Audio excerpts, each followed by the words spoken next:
राघव जी, बहुत अच्छे सुझाव आपके थे। उसका जवाब भी नूपुर जी ने दिया।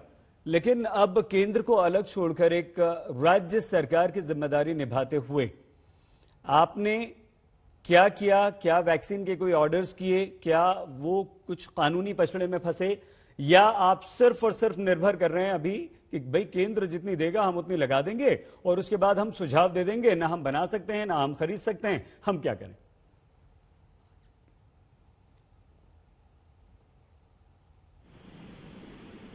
राघव जी, आप शायद म्यूट हैं, आपकी आवाज नहीं आ रही है।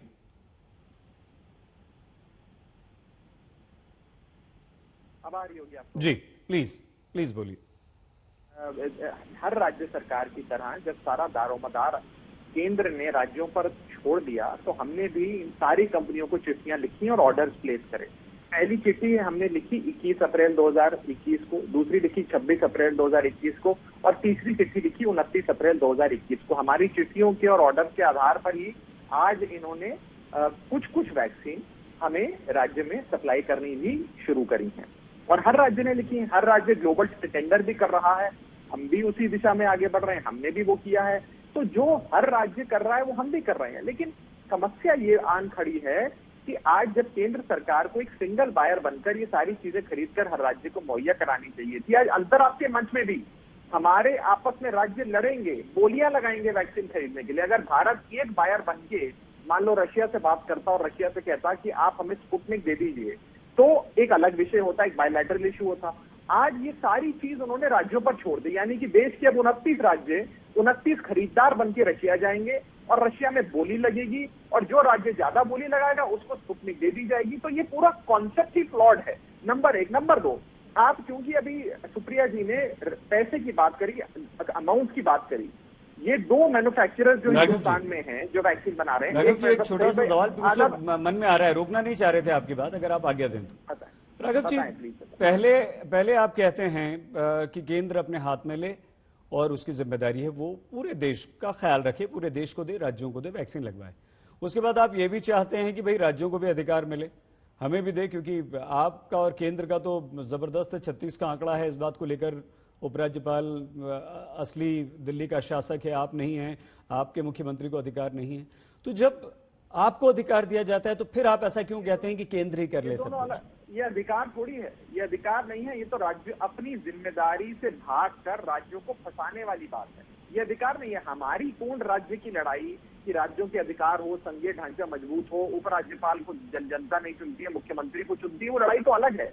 ये तो बात हो रही है एक नेशनल इम्यूनाइजेशन कार्यक्रम जो इस देश में कई बार चलाया गया, बड़ी से बड़ी महामारियों के लिए, बड़ी से बड़ी बीमारियों के लिए चलाया गया, मलेरिया से लेकर पोलियो तक।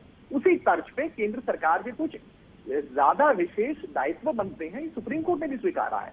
अब मैं आ जाता हूँ रकम की, अमाउंट की बात पे। सईद भाई, अब आप ये समझे आंकड़ों का जंजाल कैसा है।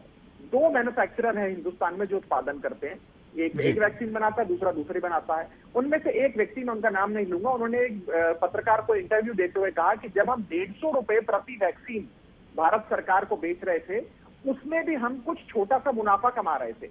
मान लेते कि नहीं कमा रहे थे, आज अगर वो 150 रुपए में ब्रेक इवन करते हैं, यानी कि ना घाटा ना फायदा, लेकिन अगर आज वो 400 रुपए की एक वैक्सीन बेचते हैं सरकार को या 600 रुपए की वैक्सीन बेचते हैं प्राइवेट अस्पतालों को, और एक उत्पादन करने वाला व्यक्ति 80,000 डोजेस बेचेगा, क्योंकि 2 बार लगेगी भारत के देशों को, भारत के वासियों को, तो 80,000 करोड़ इंटू 250 रुपए या 450 रुपए जो इनका प्रॉफिट होगा, कुल मिलाकर 38,000 करोड़ केवल मुनाफा एक कंपनी कमाएगी। 38,000 करोड़ एक कंपनी का मुनाफा, सेल नहीं है, मुनाफे की मैं बात कर रहा हूं।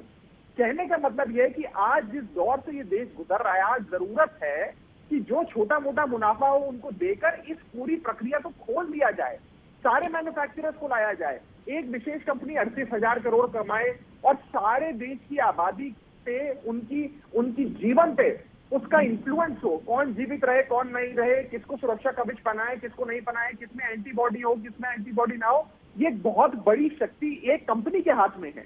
हमारा ये मानना है, हम कोई मुनाफे के खिलाफ नहीं है, लेकिन इसका अगर डिस्ट्रीब्यूशन होगा, अगर फॉर्मूला सारी कंपनियों को मिलेगा तो सब बनाएंगे, उत्पादन बढ़ेगा और सरकारों के पैसे हमारे पास जिस पैसे से, आखिरी चीज, जिस पैसे से आज दिल्ली सरकार शहीद भाई जाकर वैक्सीन खरीदेगी, चाहे रशिया में खरीदे या आज भारत बायोटेक और सीरम इंस्टीट्यूट से खरीद रही है, ये पैसा कोई हम लोगों के पास तो है नहीं।